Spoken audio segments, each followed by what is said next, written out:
Ba-da-ba-ba-ba, ba-da-ba-ba. All right. Promoter 101.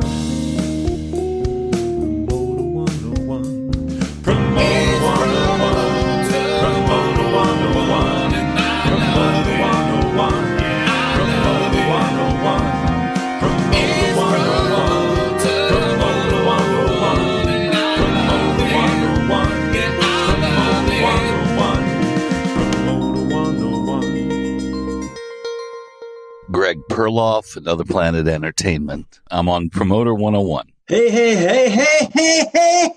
it's Promoter 101. We're back on the air. Joining me right now, filling in for W. Luke Pierce, is Psyko Steve Chilton, Phoenix's own, right here on Promoter 101. Welcome back to the podcast, my friend Steven. Thanks for having me, Dan, and thanks to Luke for not being here so I can fill in. It is his honor not to be here today. We have a supersized show as we have Brilliant Corners Artist Management's Jordan Kurland, who represents Death Cab for Cutie, the Postal Service, Toro Y Moi, Best Coast, Soccer Mommy, Love Soccer Mommy, Real Estate, New Pornographers, Josh Ritter and Pup, Love Pup as well as politically active and involved with a handful of nonprofits. Jordan is a partner in Noise Pop Industries, and we'll discuss how he balances it all. Also, Hillary Zuckerberg is here to talk WhyHunger, Artists Against Hunger and Poverty, right here this week on Promoter 101. Excited for that. And we have DMG's Russell Doussan chats about his new shop. That's right. Episode 226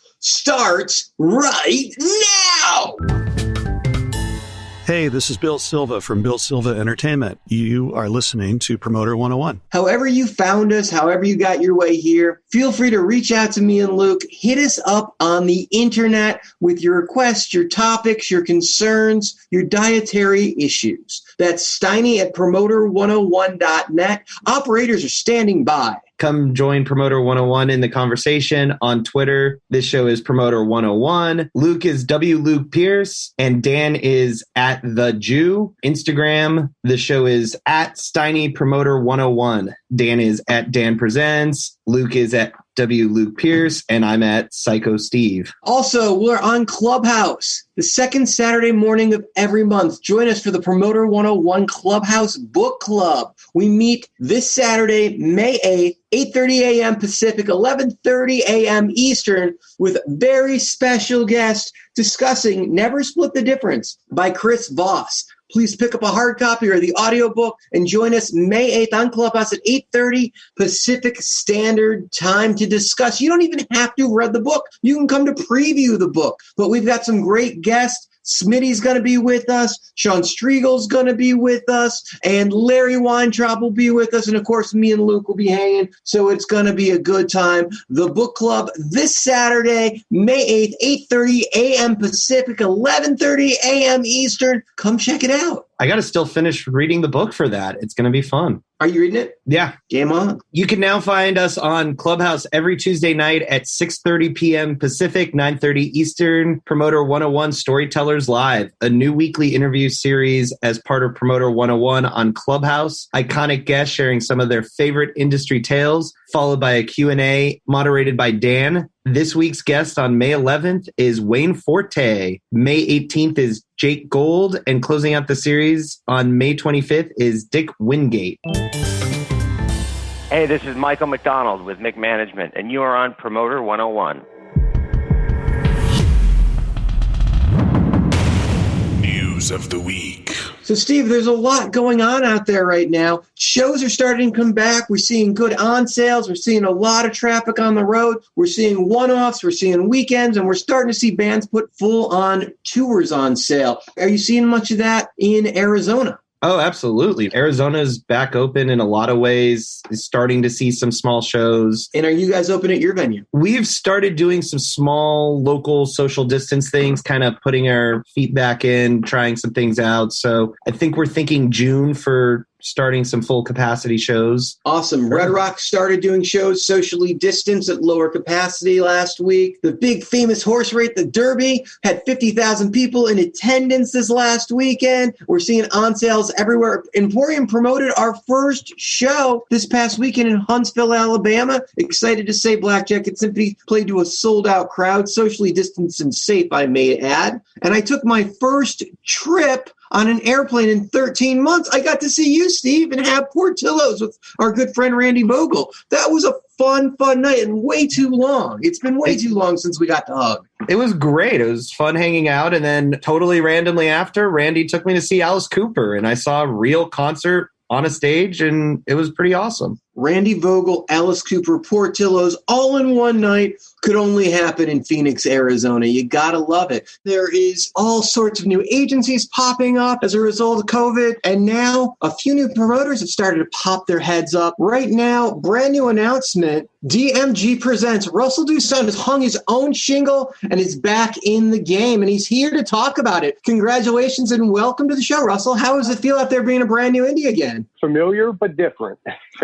I was in Indy for 11 and a half years. It has some good things, some anxious things, right? I mean, I think when you work in a structure for so long, you sort of can't be as creative and entrepreneurial as you really like to be. So I'm looking forward to taking this company and really spreading my wings, so to speak, and becoming as entrepreneurial as I can be. So Russell Doussan 2.0, essentially, because you had built a really successful company, and then you had the ability to be acquired and to be taught from the biggest promoter in the world. So you probably picked up a handful of new lessons from those guys. So should be a whole new day. Yeah, I really think we have a great game plan moving forward. You've always been headquartered in the South. Is that the game plan to focus there, or you had actually done a lot more territory as an indie? You did runs and full tours. Is that part of the bigger plan? Yeah, the bigger plan would be that. I was born and raised in New Orleans and love this city, know how to promote and sell a lot of tickets in the South. Awesome. Russell Doussan right here on Promoter 101. We wish you nothing but luck and excited to see what's to come with DMG. Yeah, we wish Russell the best of luck with his brand new venture.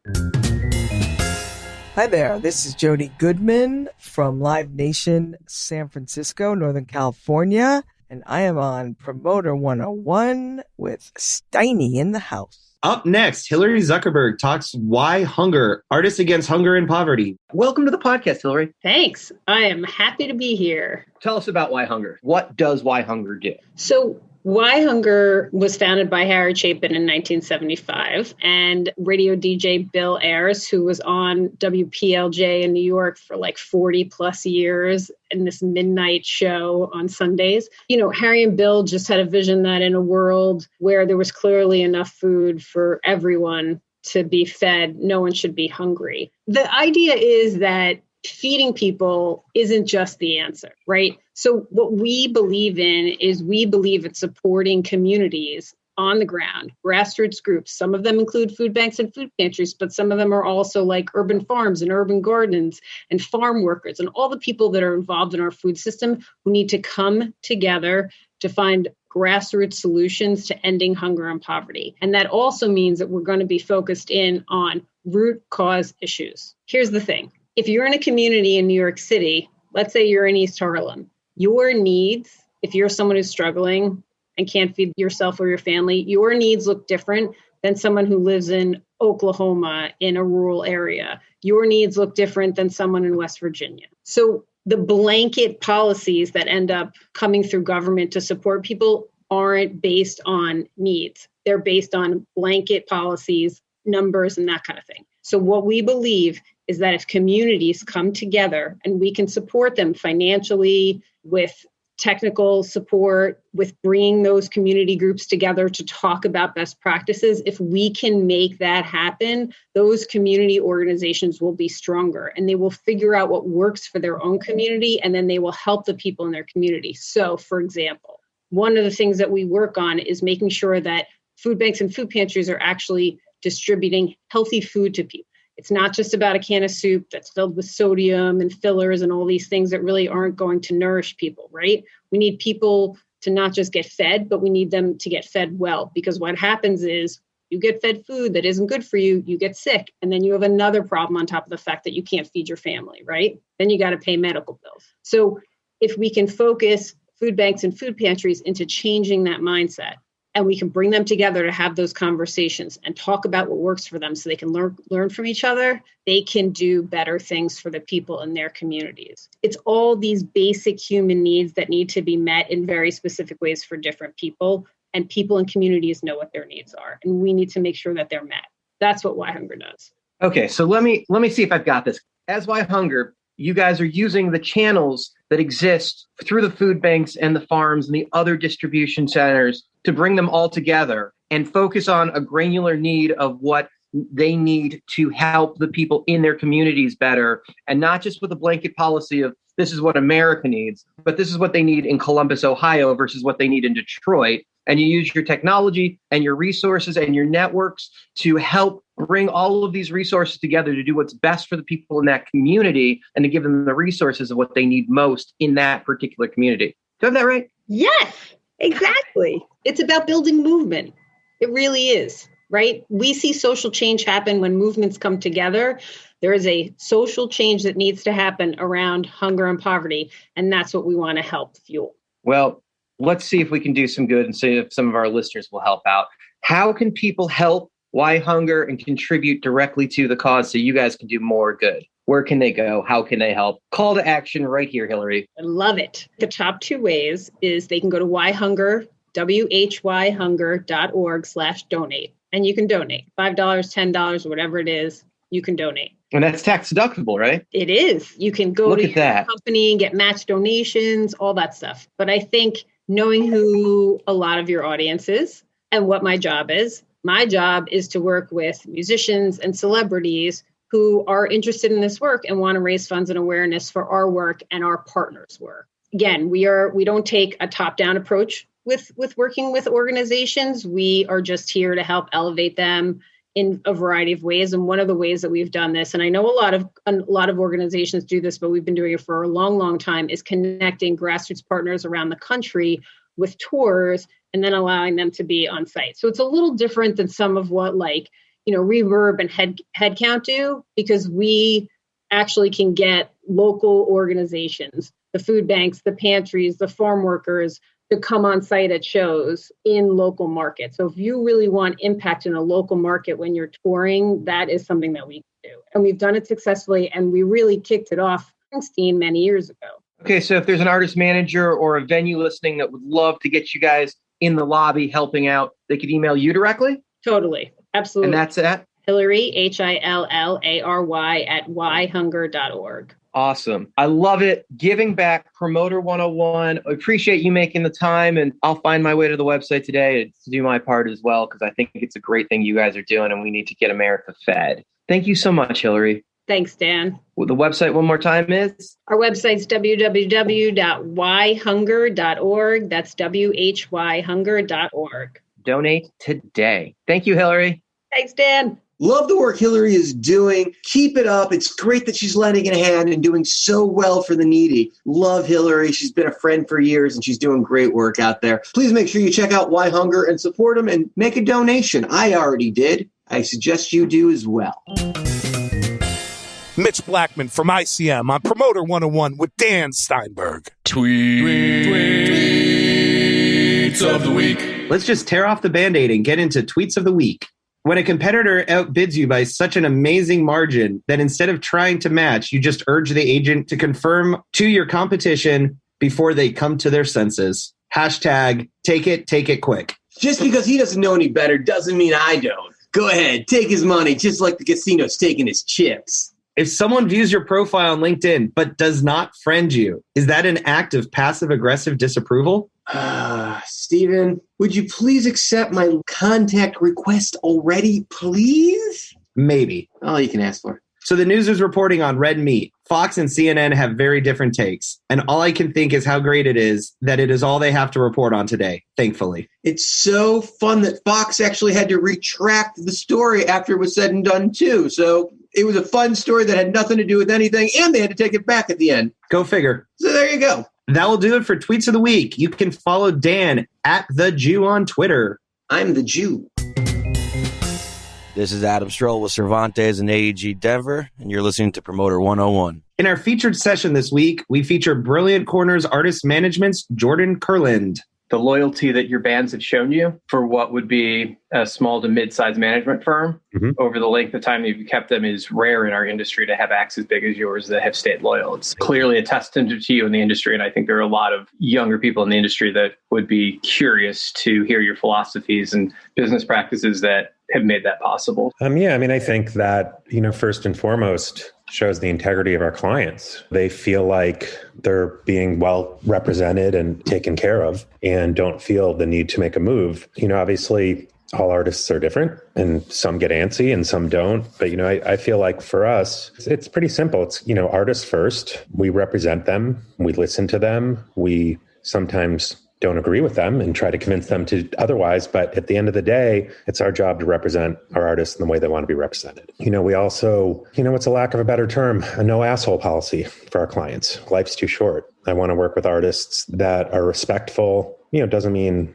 a client isn't going to get upset or going to have their own set of peculiar needs. But at the end of the day, I think we work with, I like to say, all of our artists are adults. It makes it much easier to communicate with them and to hold on to them as clients because they can see both sides of things. Well, let's talk about that for a second, because you can't have a no asshole policy when you're starting out. I'm successful to a point where I get to pick and choose who I want to work with, and my bar is fairly high. I've worked with almost everybody out throughout the years, and now I only work with my favorite people. And because I do touring for the most part, I don't need everybody. I can work with very few people. Because you're in management, you have a select number of clients you can deal with anyway. So you can be a little more choosy at this point. But I imagine when you started out, like me, you didn't have the ability to choose who you wanted to work with. You had to get out there and work with whoever wanted to work with you at the beginning while you were learning and getting your skills to the level that you've honed them to now. Yes, that is absolutely accurate. And I learned from experience. I would say, early on,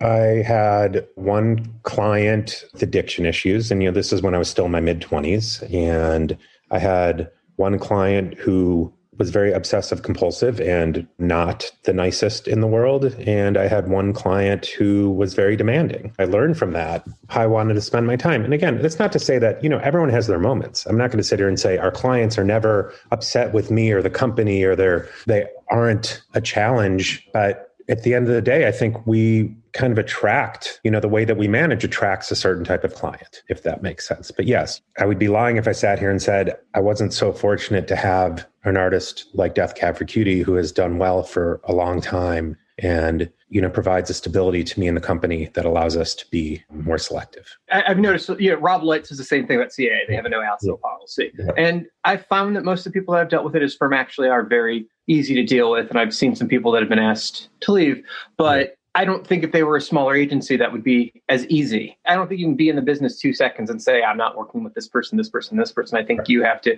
get to a level of success before you can start choosing. And clearly that comes over time and shows a level of success that you've earned that you can afford to decide who you want to work with at this point. Yeah, absolutely. And I think, too, as a younger manager, I was lucky, worked for a management company. I moved up to San Francisco to work for David Lefkowitz in 1995. And David had a very big client in Primus at that time. And I was able to learn the ropes there. And I had access to clients that I definitely would not have had access to if I was just one guy working out of my apartment. There was a small infrastructure and there was, relationships and the perception of being at a firm, which were all accurate. So at the end of the day, if an artist called me up tomorrow who was a global star, was known to be challenging and needed management, obviously we'd take a hard look at it, but I think at the end of the day, I wouldn't do it.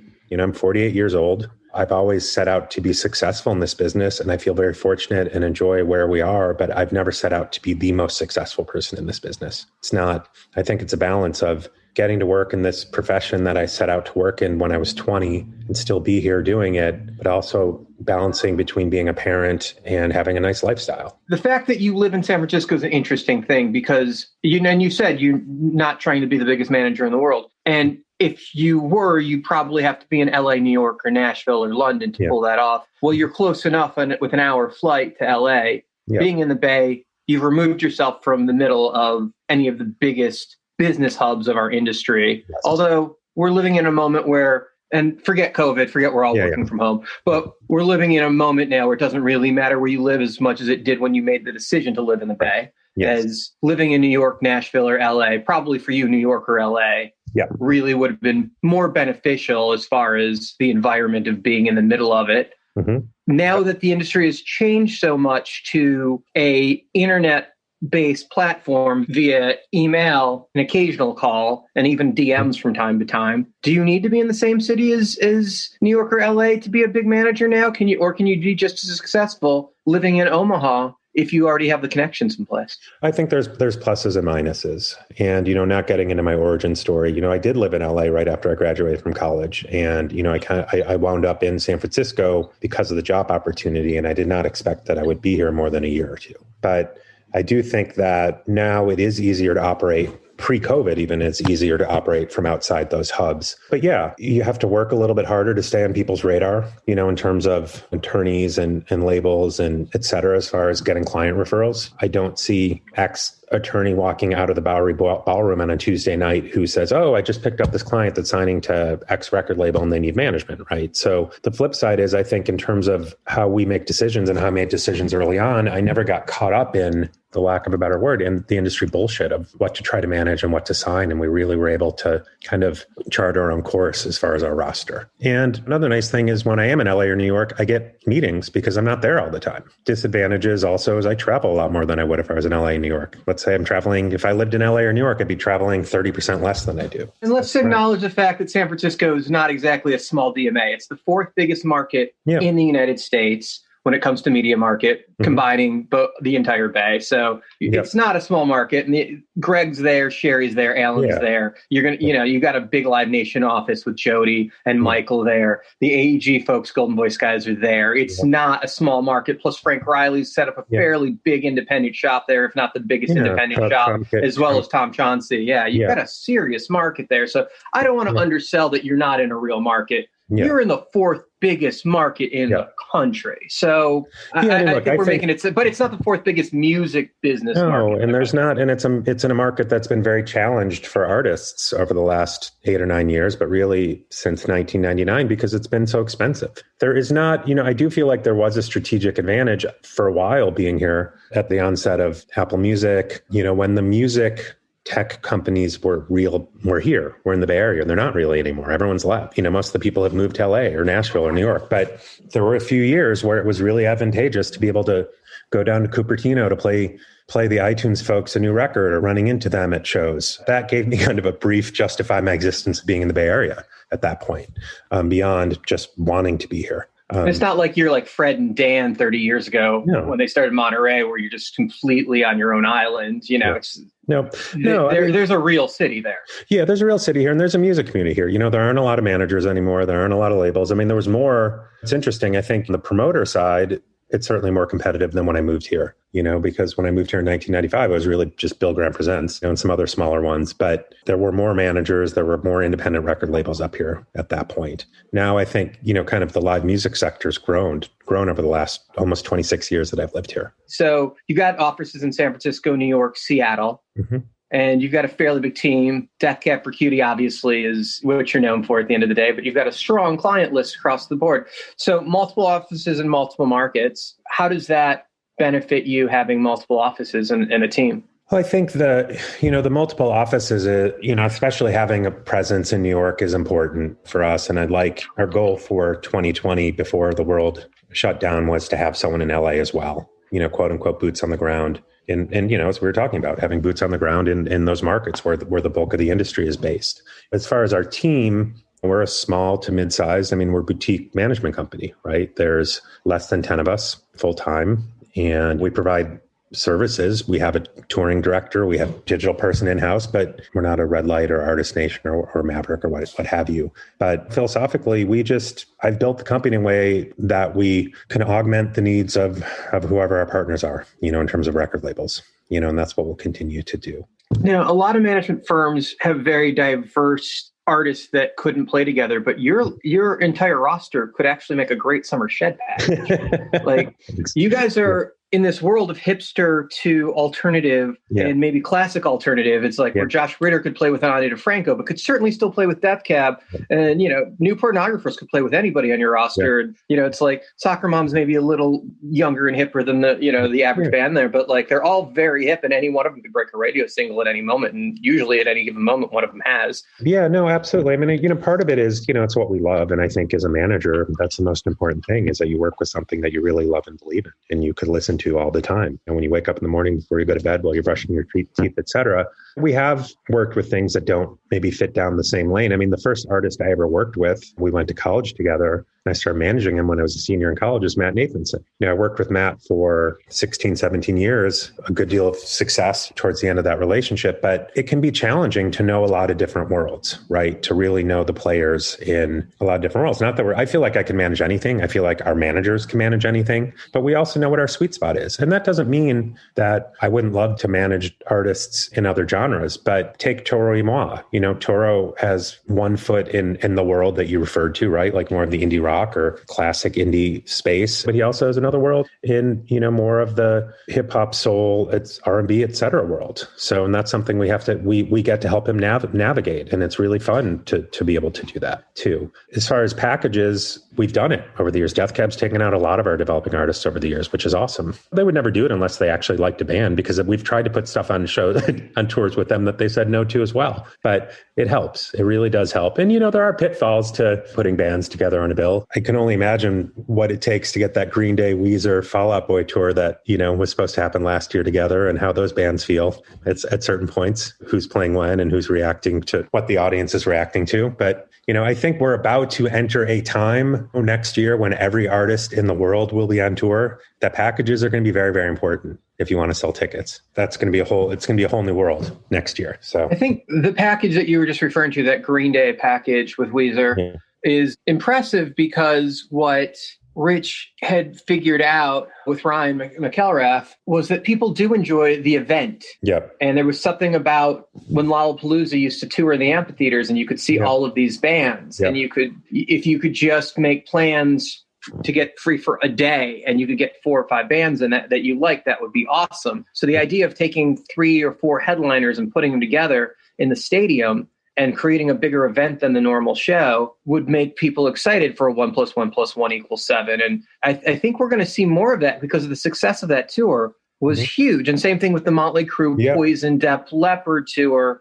Clearly there's something that says stadium show means big rock show. And I think we remember it from the 80s, Monsters of Rock events, Ozfest. The stadium just means monster size event. More talent, more excitement, probably shittier seat and more expensive because everybody's fighting to be up close. I mean, Metallica with Guns N' Roses in the stadiums, in the early 90s. It's like there's something to that. And I think, we've gone away from that, and partially because it made more sense financially for the artists to play multiple nights in the amphitheater or headline their own show in the amphitheater. So it just got the summer packages just became this thing. Whereas the idea of creating something that we don't see as much of and getting back to the stadium days and seeing how much steel is running around the country at any given point, it has been a new day. It's been a reinvigoration for the industry, I think, with figuring out new ways to package talent and getting a better bang for the buck for the audience. Instead of seeing 1 headliner, we're giving you 3 headliners.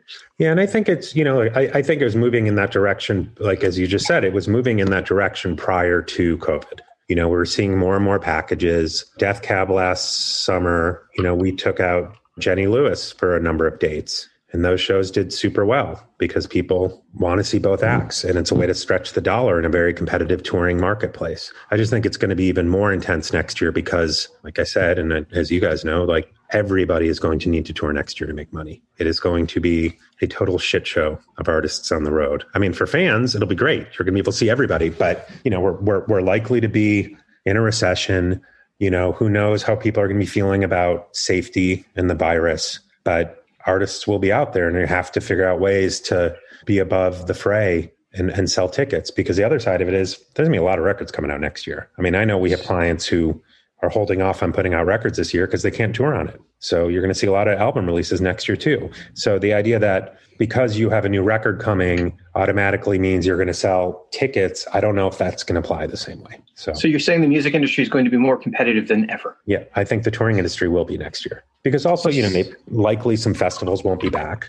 And I think, the festival peak, I think we had already seen festival peak, that was sort of scaling back a bit too. So it's a pendulum, right? We'll see it come back and forth a little bit. And after COVID goes away and everybody's vaccinated, I would think in a couple of years, festivals, when they're completely safe again, will have a new reoccurrence again. And there'll be something exciting about getting back out there. Yeah, I think dirty field that we all hated being in the first place that we forgot about. We romanticize how great it is when you hadn't showered for 4 days and how shitty it feels. Well, I think the complexion of festivals will change over the next, handful of years. I think that was happening. Again, that was happening too. You just have to think of everything has been put on pause, and some of those trends will continue and some will change. I mean, having founded a boutique festival that ran for 11 years in Treasure Island, I just felt like, what happened with festivals, and this happens with any good idea, there are too many of them, many of them didn't have a point of view. And I think if you're going to have a successful long-term festival, it has to have a point of view, whether that's location-based, whether that's programming-based, and I think you see that with the festivals that have lasted and continue to do well after a long, long period of time. 2007 to 2018. Yeah. You were involved with Treasure Island. Yep. Now, you got out at the perfect moment, right? It's just right before the shit hit the fan with COVID, you'd stepped away from that. Was that just organic? No, I mean, honestly, we got out one festival too late. Our last year, we made a couple mistakes at the end. We were scouting locations, back in 2006, settled on Treasure Island, which seemed like the most obvious place for a festival to me. And I didn't understand why there hadn't been more events out there. We knew that we couldn't stay there long term because the island was going to be developed, and we knew we'd get, a few years in. We didn't know if it would be 3 years or 10 years. And thankfully we got 10 years, which was awesome. But, when we took a year off, and the reason we took a year off is we thought we were going to move it to a spring festival. And we felt like, well, rather than have it in October, which is what we had been doing it, rather than have it in October of 17, let's just come back in spring of 2018. We did not come back in the spring. We ended up coming back in the fall, and we took a full year off. We moved the location. A lot of people, we were fighting the perception of the fact, a lot of people thought Treasure Island was just done after the 10th year, even though we were very clear, this is our last year on the island, but we'll be back, et cetera, et cetera. And also the climate had changed so much. When we started Treasure Island, there were very few festivals in the fall, it was us and ACL, and maybe a few other ones. And fast forward to, 2016, 17, 18, there's a festival every weekend starting in April, basically. So at the end of October, you're dealing with festival, mid-October, it's festival fatigue at that point. So, but yes, thankfully we thought about bringing it back again, even though we took a hit in the last year, but we ultimately decided it was just time to retire it. I would love to do another event. I think, with Noise Pop, which is, another part of what I do, it's less of what I do than it was 5 years ago, 10 years ago. But, Noise Pop's goal has always been to present events, shows, et cetera, that don't exist in the Bay Area that we feel should. And sometimes that's just taking an idea from another city. And sometimes it's just coming up with something that's totally unique to the Bay Area. So when we started Treasure Island, had the idea for it, launched it in conjunction with Another Planet, we came up with the concept, found the location. I like to say we drew the box and Another Planet filled it in. We wouldn't have been able to do it or do it nearly as well without those guys, obviously, and all their experience. And it was a true partnership all those years. But Outside Lands didn't exist yet. We were kind of the first standalone festival. I mean, there were the radio festivals, Live 105, Alice, KFOG, et cetera, but we were the first standalone festival in the Bay Area. Is part of what happened with festivals in America the transition from radio shows going away into festivals happening in almost every market? Well, I think what you're seeing now, yes, I think that ultimately really, took the wind out of the sails of the radio shows. But again, look, what the music industry does better than anything is take a good idea and squeeze every last bit of goodness out of it, right? You could say that whether it's festivals, radio shows, vinyl, that's what the industry does. So you kind of get to a mass of, regular festivals, and then every radio show, some even trying to do 2 a year. And you're like, well, to us, people who work in the business, is very easy to distinguish the difference between an 11-band bill at let's say Barclays Center for a radio station versus, Governor's Ball. But to a fan, they just look at it as it's a different experience, but I'm not convinced that a passive music fan really knows. They're just going to, paying money to go see a bunch of artists. And how many times do they want to do that per year? So yeah, I think it's an issue.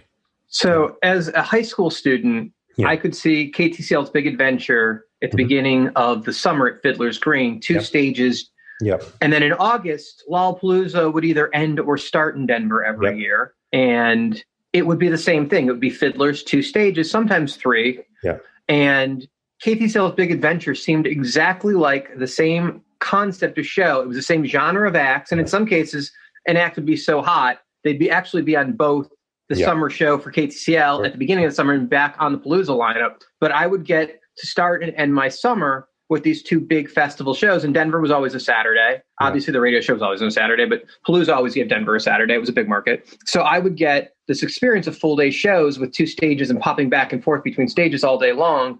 And I looked forward to that and thought it was great because it could exist. Now, Palooza obviously was a tour before it was a festival. Sit down in Chicago. It was a different experience. But I got to discover so many acts. I mean, I never would have seen as a suburban white kid in Denver, Ice Cube in the middle of Ministry and Pearl Jam. Like that never would have happened. I would never have seen that act at 17 years old. No, of course not. Yeah. No, I know. I mean, but fast forward to, let's say, 2018, and how many outdoor multi-artist music events were there in Denver area? What we've mostly talked about so far are live shows. Yes. As a manager, you've talked about your bands probably won't drop albums until they can tour on them, which leads to live. Yeah. And they all have product ready to go. Yeah. You've just talked about the festivals you're involved with. You've talked about how much traffic there's going to be on the road. Yeah. How important is the live music for your bands to exist as far as getting known, financially supporting themselves, moving their product? How big of it is a challenge for artists to financially keep themselves afloat, finding other means of between just selling records and online content? For our roster, it'd be very challenging. Touring is the foundation. And look, Death Cab obviously has had a ton of radio success for a long time, but most of their money is on touring, plain and simple. So it's been a challenge for all of our clients to not be on the road. It's also what they love doing, right? It's sort of, they love being on stage with their bandmates. They love being in the studio with their bandmates. They love it being in the rehearsal space with their bandmates. So it has sucked. The flip side is, and I think, without talking specifics, I think, for some clients, this break from being on the road and having a hectic life they've really benefited from songwriting, been able to write songs in a way that they haven't in a long time because, they're used to, because what has happened, getting back to, the festival culture, is there's rarely just years off, right? It used to be, you put a record out, you do your touring cycle. That touring cycle might be 6 months, might be 18 months or whatever, but then you take a break. Now it's, offers come in to play this festival or that festival. And you're like, okay, well, we'll play this because we need to make a little money to keep the lights on, pay for rehearsals, but, et cetera. So some clients have really enjoyed the time at home. Some have had a hard time being inspired to write. Some really have had a hard time getting into the groove in this new life. We do have some clients who have made records in COVID. Well, imagine if you're a very depressed band and everything you write about is depressed shit. This would be a great time for Death Cab. Yes, exactly. No, I joke. Yeah. But we've got, we do have some records coming out later this year, and we will definitely have records out next year. Probably a lot of records out next year. So, but get back to your initial question. It is the lifeline for all of our clients, financially, and I think just as far as what they love doing. That doesn't mean that there aren't other sources of income, especially for songwriters, but it's still the bulk of how we make money. Let's move on from your client list to talk about some of the things that you have done on outside of the business, because you're involved with some nonprofit organizations. You do some board work, and you've done some politics involvement too in some of the Democratic campaigns. So let's start there. Let's start with the politics. Like, you've been very active in getting Democrats elected, or trying to. Anyway. Yeah, well, I think my work in that regard really started in 2004. I would definitely credit Death Cab, for wanting to be involved and do what they could. I would also credit what happened in the 2000 election to, feeling like, not one of that was Bush Gore, right? That you're talking about. With Bush, with Florida, it's, with feeling like I didn't want to stand on the sidelines. But, two things happened in 2004 that really proved my entry point to that. One was Death Cab being invited to be on the Vote for Change tour. And for a lot of people, listening, they might not know what that was, but that was a tour that was organized by a number of managers for artists to go perform in swing states and try to garner support for John Kerry, who was running against Bush, who was going for his second term. We had Pearl Jam and Bruce Springsteen and the Dixie Chicks. Those were some of the headlining shows, Dave Matthews Band. And then, John Cougar, Jackson Brown, et cetera. And then you had smaller, Death Cab and Bright Eyes. And I believe My Morning Jacket, if I remember correctly, 3 of the, kind of support acts, smaller bands that got invited to go out. And Death Cab toured with Pearl Jam for that. And ultimately, Kerry lost, but it was something that we hadn't seen as an industry. Artists really band together. And it was the first time that Springsteen, I know this for a fact, because right before that tour was announced, there was a meeting in New York at the Bowery Hotel with all the, many of the artists who were on the tour. And we were kind of a media briefing and prep for PR, et cetera. And all the artists were sitting around in a circle. And Bruce Springsteen and Stephen Van Sant started talking about that this is the first time they had ever publicly endorsed a candidate. So that was pretty neat. But, it was that. And then 2004 was also the year I started to become friends with an author named Dave Eggers. Dave had an idea to release a benefit record to raise money for progressive causes around the election that we worked on. It was called The Future Soundtrack for America. There was a book component as well called The Future Dictionary for America. So that got it going. I know this is a longer story than it needs to be, but that was it. And, really every presidential election since then, I've done something. 2012, I was honored to be invited to be on Barack Obama's Entertainment Advisory Committee. And I did that in 2016 for Hillary as well. What does that mean? You're available. I think we attended one in-person meeting for each of those. You're kind of available as a resource. So your mind trust, basically? Yeah, exactly. Say like, hey, we have this idea. What do you think? Or look, we're trying to get Pearl Jam for an event. We don't have a good relationship with Kelly Curtis. Can you introduce us? It could just be those type of things.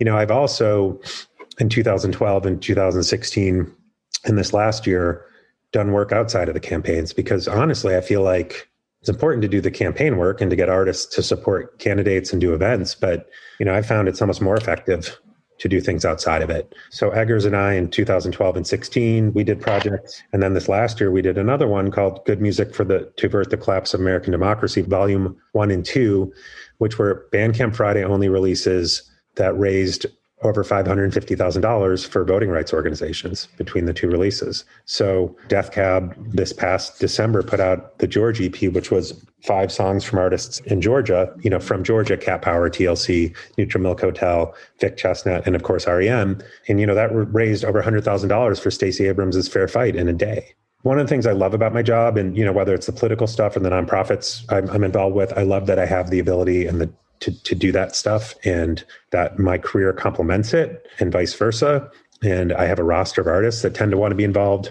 So it's a really fun and fulfilling and I think important. I think, what we've all seen over the last 4 years and especially over this campaign is like, politics is culture at this point, and it's important that all of us get involved in whatever capacity we can. I think one of the silver linings of COVID is that I had more time on my hands to do more work around the election. For an artist to stand up and support a candidate, which for Death Cab in Seattle, not such a big deal, but throughout the South, that may have an effect on fans. Obviously, they feel it's a big enough issue that they're willing to do it, but do they take risk in losing fans when they speak out like that? Can that be controversial and dangerous for the future of them in some of those red states? I think so. I mean, they've been speaking out since 2004. You're going to get blowback.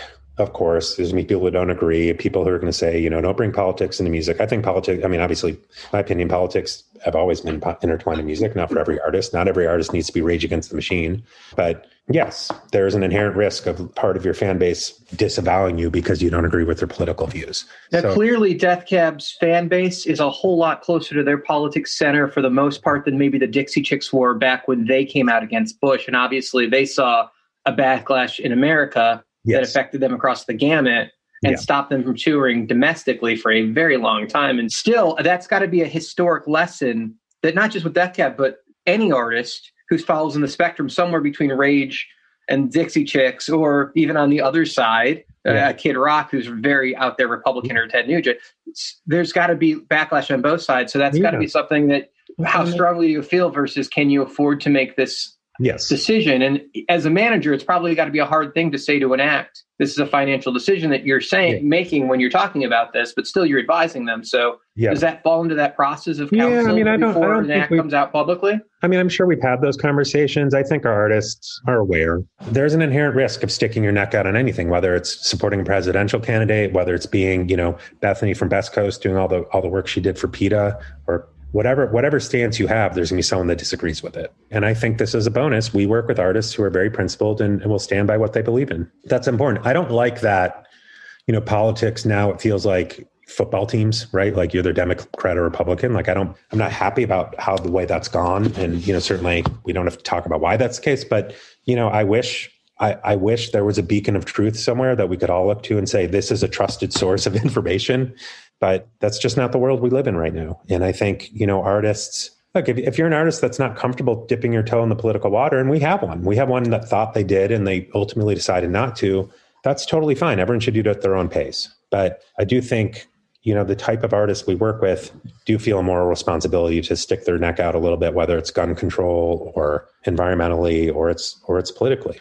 And I want to point out, we're not so much talking about the political views of the bands or anything else in the podcast. I'm talking about the financial decision to come out and support an act. And that, I think that particularly is part of the industry and the business end of decision. So on the other side of that, if you had an artist that was right-leaning and they wanted to go out and support the Republican candidate and asked you to come in as their manager and help deal with the logistics of that, would that be a challenge for you as it didn't fall in with your political standpoint? Would that be a problem? I think it would depend who the political candidate was. I would have a really hard time if one of our clients was pro-Trump and wanted to do work to support that. If this was, 2012 and we're talking about Mitt Romney, it would be a lot easier, to swallow that pill. So in a case-by-case scenario, I would have to say I don't think I've ever managed an artist that was Republican. I mean, I've definitely been with artists who I didn't agree about, their choice of, kind of the primary season or whatever, but, it's never come up. But I think I think it has to be case by case. So if I had an artist that was a big Ted Cruz fan, that would be a problem at this point. I think as a manager, and this goes back to kind of our roster and our philosophy, it's like there is a degree of self-selection that goes with clients, like of who calls us up and who wants to talk to us and who, so I think that is part of this process too. Let's go back to the nonprofit organizations. Your involvement in that across many different organizations. You've given a lot of your time to nonprofits. How'd you get started in that? I think maybe the Stern Grove Festival, which I've now been on the board of for 20 years, 19 years, was probably the first. Stern Grove is a free outdoor summer music series in San Francisco that's been going on for over 80 years at this point. And it's great. And it's a beautiful meadow in San Francisco proper. Get about 10,000 people in there. And, each weekend is different. One weekend might be the San Francisco Symphony. The next weekend might be Morris Day and the Time. The next weekend might be Mitski. Actually, this actually was a season. But that's been really great. And I wanted to do that because I was a fan of Stern Grove and really wanted to get more involved in the community. From there, I just think it's, kind of, again, going back to that Vote for Change tour, Future Dictionary and Soundtrack for America, it just kind of started plugging me into that world more. But, at the end of the day, it's really, I've always had a bit of an activist streak. And, my mother founded a nonprofit organization when I was 6 years old. My father's always been given time to nonprofits and given money to nonprofits. So it's kind of in my DNA a little bit. The ones that I'm on right now, one is called The Lab, and it's an experimental art space in San Francisco in a historic building in the Mission District. And, visual art is a passion of mine. McSweeney's, which is the publishing company and that publishes books, and also the McSweeney's quarterly magazines, and then also the website, the McSweeney's Internet Tendency, that was founded by Dave Eggers, and reading and literature is another one of my passions. So right now I've kind of got this really sweet, it's a sweet spot in that I'm getting to do stuff, all things I'm passionate about that don't directly, my work background helps, but they're not things that I would normally get to be doing on a day-to-day basis. So that's really, really fun.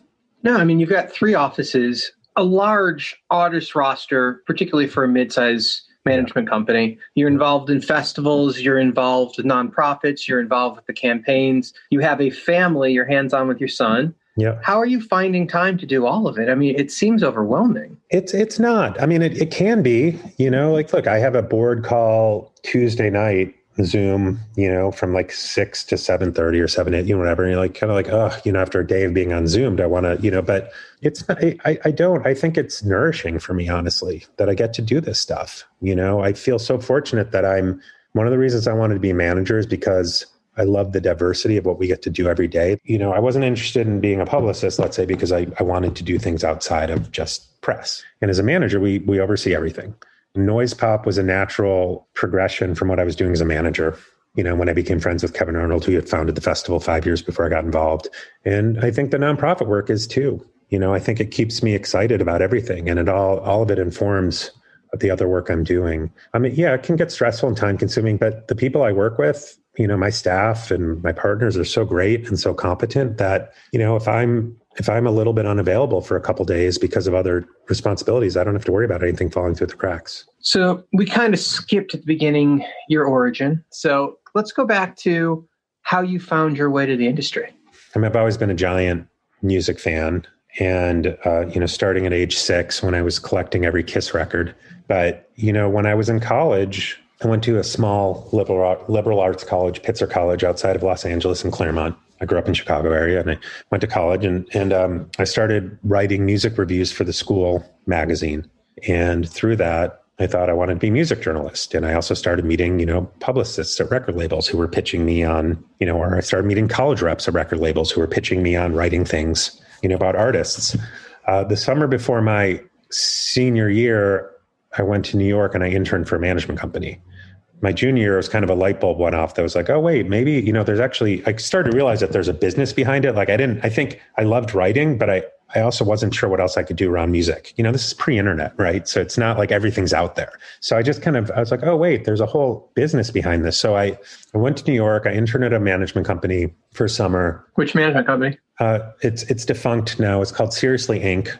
Two managers, Roger Kramer and Jim Grant. They're both in the business, both great guys. Who'd they rep at the time? Living Colour was their big artist. They had a few other acts as well. It was a really great experience for me, but I went back for my senior in college and I wasn't sure I wanted to be a manager. I thought maybe I wanted to be at a record label, but my good friend Matt Nathanson had just put out a CD, self-released a CD. So we decided we were going to work together. I was going to be his manager, which, at that point was, like dropping off a CD at a coffee shop to get him on an open mic night or, those type of things. But, it was managing, right? Like, and then I interned at Geffen Records my fall semester of my senior year. Claremont was 35 miles east of LA, which equated to about a 2-hour drive in I-10 traffic getting in the mornings and coming back. And again, this is, pre-cell phone, pre-internet. So those were some pretty long drives with the large container of iced tea and a bunch of CDs. I interned my second semester at a now defunct small record label called Imago,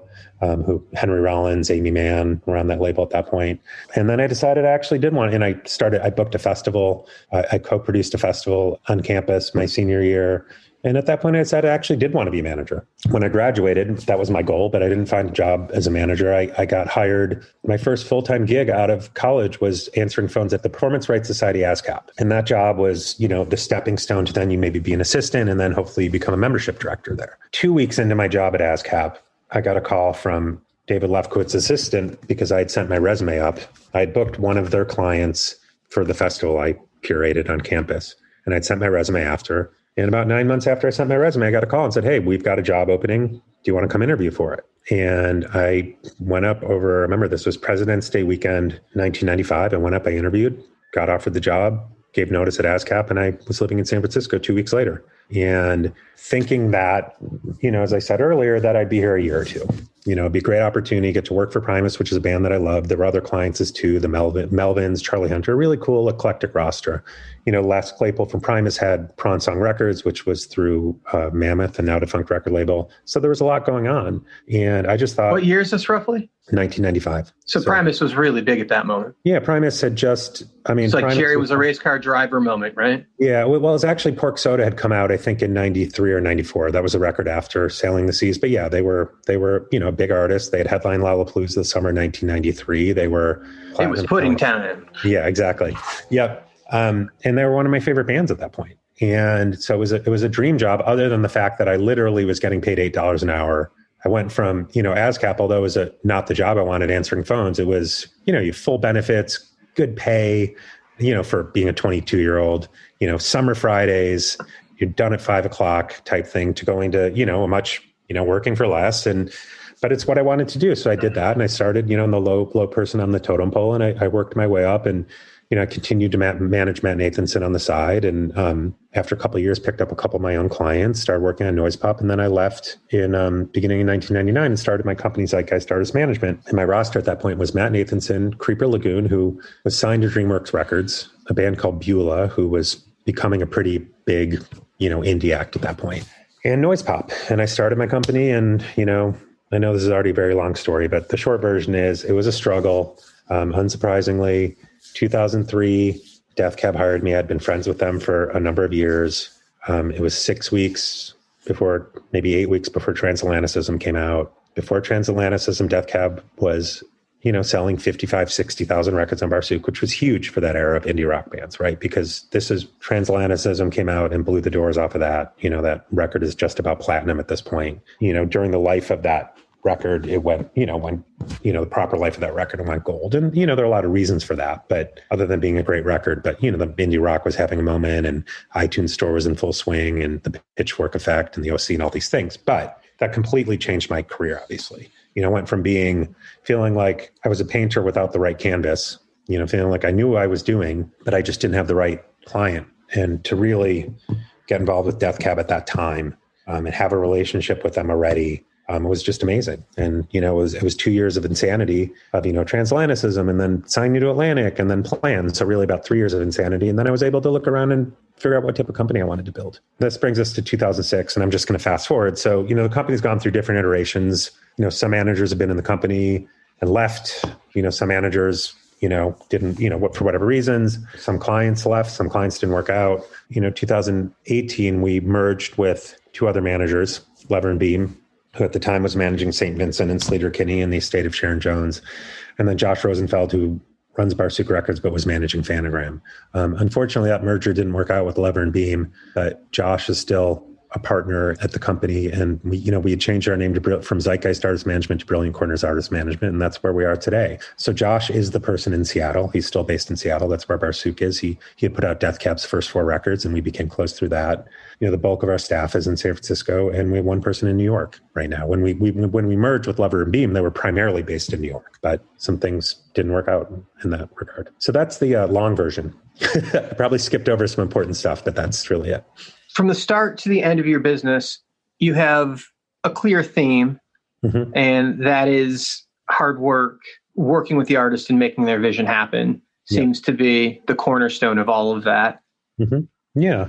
Well, I think you have to just kind of check your ego at the door as a manager, right? Like every artist is different. I mean, we tend to, I think the artists we gravitate towards and the artists that gravitate towards us tend to be more involved in their business. It's not, we don't have anyone that's just wants to know which leg of the pants to put on first in the morning and where to be. All of our clients, at least one member in the band really is involved. And I like that. I think the collaborative nature of how we work with artists is really great. But when I say checking the ego at the door there's a lot of times when we don't agree, or we might try to convince an artist to do something differently. And if they're, at the end of the day, it's their career and their legacy. And that's our job to guide them through it, give them advice that we believe in, knowing full well that you might tell two artists the exact same thing, and one artist ends up very far down the road and one barely budges, but you don't know.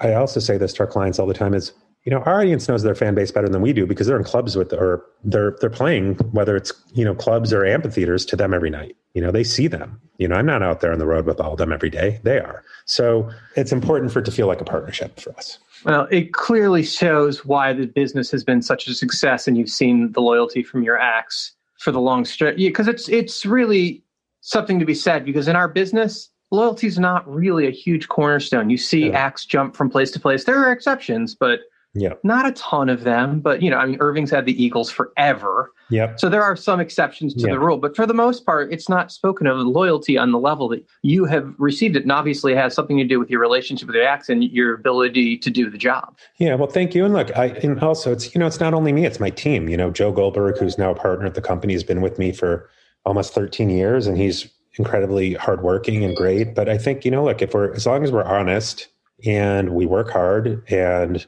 there's no bullshit going on, we don't have an alternate agenda other than trying to do what's right for our clients. Not like we haven't lost clients over the years. We have, because in life, many relationships time out. I've had a client stolen from me. This is the business. I've been in the business for a really long time. This stuff happens. So who was the manager that stole the act and who was the act? I would love to say it on this podcast, but I'm not going to. It wouldn't be that hard to figure out if you look through the past clients. But I had a manager work for me for 6 years and who built up a really nice roster, and we parted amicably. It was just time for that person to kind of do their own thing, the same way it was time for me to do my own thing, leaving Lefkowitz's office. There's one way to do that, and then there's another way to do it. But look, the fact that I've been in this business so long, it's only really happened to me once, is kind of amazing. So normally I would ask a lesson for the young kids coming up behind us, but I think that is the best lesson. It's not if you leave, it's how you leave. Correct. That really sets the tone for the future and the continued relationship, because you can leave and possibly come back or possibly do things together in other joint ventures. But it's all about how you part and how you communicate that and what you take when you leave and the way you do it that sets the tone for the future relationship with the people that you were working with. Yeah. And look, it's a small business. It's a really small business. It might be growing again. Well, not right now, but it's maybe growing a little bit, but it's a small business and you run into people. There aren't a ton of bridges to burn before you become an island. Man, what a lost opportunity had you said Treasure Island instead of Island. They're right there. I know. Right there. I know. You're right. Shit. But look, try to represent your business the same way you try to lead your life, and it's that simple. At the end of the day, I want to wake up and feel good about myself. And that's not to say sometimes we'll work with an artist that it's not the right fit, or maybe it was the right fit for 2 years, same way, whether it's a friendship or a romantic relationship, sometimes people change, needs change, et cetera. So it does really parallel romantic relationships, your business relationships, because the amount of interaction you have with I talk to my partner, Jason Zink, sometimes more than I talk to my wife on a given day. Yep. It just is that involved. You know everything about that person when you're in business with them and you're interacting that much. It just happens. Yeah. And, the goals of an artist might change to a point. And we had this happen with an artist who felt like they wanted to be more of a pop artist or, more of a mainstream artist. And they felt like they stuck out like a sore thumb on our roster and we weren't really the ones to guide them there. So it's like, well, what do you say? Well, that sucks. But you're like, okay, you're right. That's not where my passion is. You just have to kind of check your ego at the door and say, okay, well, that sucks, but that was kind of the right thing for both of us. It's really not fun, just like it's not fun being in a shitty romantic relationship or friendship. It's really not fun being in a relationship with an artist that doesn't want to be there or vice versa. Jordan, I have had so much fun talking to you. Organically, this has been one of the most entertaining hours I've had since COVID started. I've really enjoyed this, and I've been looking forward to this since, I think it's been a year and a half since we've been going back and forth going, when can we do this? Yeah. So I've been really looking forward to this. I was kind of hoping we were going to be able to do it in person so we could go get drinks later. But we'll have to do it Cyber Zoom soon. Yeah. Yeah. We'll do the drinks part soon. But thank you. This was a blast. Jordan Kurland, manager extraordinaire, right here on Promoter 101. Thank you for having me. Jordan is impressive. Thrilled to finally have him right here on Promoter 101. Hey, this is Brian O'Connell with Live Nation, and we are on Promoter 101. The quote of the week comes to us from author of Never Split the Difference, Chris Voss. Conflict brings out truth, creativity, and resolution. I like that quote. It makes you think. Plus, it gives me a chance to promote Saturday morning at 8:30 on Clubhouse. We'll be talking about Chris Voss's book, Never Split the Difference. See what I did there? Good promotion right here on Promoter 101. I'll be there. This is Andrea Johnson from ICM Partners, and you're listening to Promoter 101. This concludes our show, but you can write us an email at steiny@promoter101.net if you miss us and want to catch up. Hey, that'll do it for this week's Promoter 101, kids. But hey, we'll be back next week with a brand new show featuring a star venue manager from the beautiful city of New York. So just be looking for that one. I don't want to give any hints away, but let's just say her initials are LJ. It could be almost anybody. Thanks for having me, Dan, and thanks for Luke for not being here so I can fill in for you. And now that some shows are starting to play, we're back to wishing you sold-out shows for the months to come. Oh, it's so good to hear that again. So good to hear that again. And before we go, we got to tell you that one last thing. Call your mother. Cheers! Call your mother. Hi there. My name is Gary Spivak. I am the Executive VP, Head of Talent at Danny Wimmer Presents DWP, and you are listening to Promoter 101.